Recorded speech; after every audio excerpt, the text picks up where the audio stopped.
There's no such thing as sight reading. Music is a language.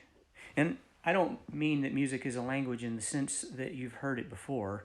I don't mean that music transcends words and speaks to the soul, right? That's the cliche mantra of the fluffy clouds music teachers.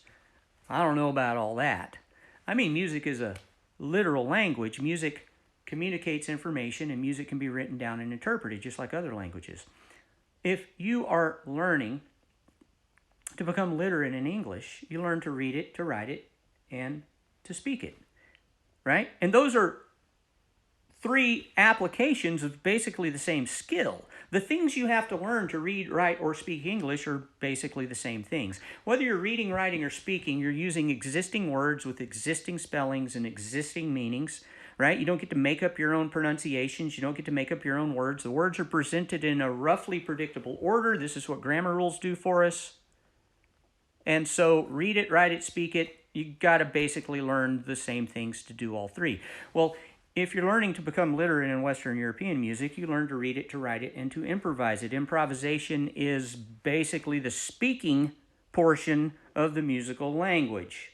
Yes, when we speak English, we are improvising the English language. Yes? And so when you're learning to become literate in music, you're using existing scales and existing chords with existing spellings and existing sounds and existing key signatures. And these scales and chords are presented in a roughly predictable order. This is what we call functional harmony. That's the reason you study that stuff. And so whether you're reading, writing, or improvising music, you're performing basically the same skill. It's three different applications of the same skill. So music should be taught and studied in the same way that you would teach or study any other language. My name is Mark Dooley. I've been a private music teacher for 36 years, focusing on practical theory and music literacy. If you want to hear more, follow me. If you'd like lessons, contact me. If you can learn to read words, you can learn to read music.